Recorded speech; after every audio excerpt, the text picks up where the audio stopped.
Mais en vrai, qu'est-ce que je ferais là si une bombe nucléaire tombait devant moi? Est-ce que je pourrais partir sur Mars rejoindre Elon Musk? Ou alors une solution plus proche de moi existe? Mais est-ce que je pourrais toujours prendre mes 200 grammes de flocons d'avoine complet Lidl en guise de pre-workout? Ou alors je devrais me contenter d'un verre d'eau? Telle est la question. Bon, regardons ce qu'en dit la science. Alors, qu'est-ce qu'en dit la science? El famoso science. Tac, tac. T'as vu, j'ai investi, hein?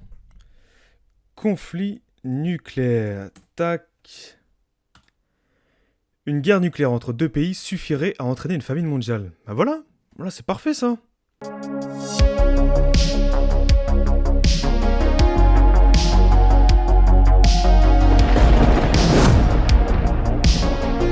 Eh bien, si conflit nucléaire il y a, une petite étude de l'université de Rutgers aux États-Unis, dirigée par Lily Chia, climatologue, nous éclaire sur ses conséquences à grande échelle. Bon, comme tu l'as compris, on aime les sujets joyeux ici, hein. On est là pour passer un bon moment après tout. Plusieurs scénarios vont donc se dessiner dans cette étude. En effet, un conflit nucléaire entre l'Inde et le Pakistan pourrait entraîner une famine, alors qu'ils ont un arsenal réduit.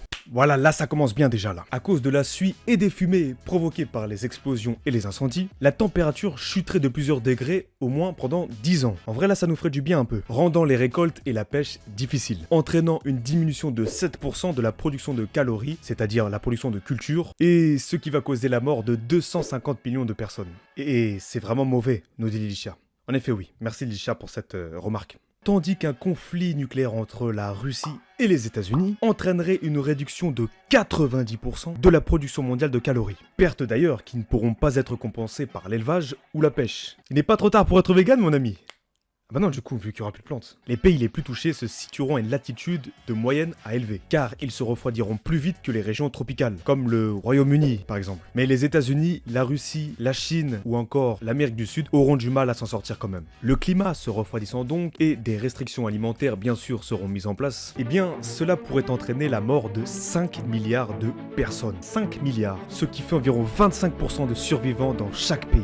Mais pas de panique, messieurs, dames, comme toujours, j'ai la solution. Et heureusement, il existe un endroit pour se réfugier, qui possède de grandes réserves de blé et serait moins affecté par la chute des températures. Et ce pays, c'est l'Australie. Mais si, vous savez, ce pays où vit le crocodile marin, le requin blanc, le serpent taipan, l'araignée redback, ou encore des hommes qui boxent des kangourous.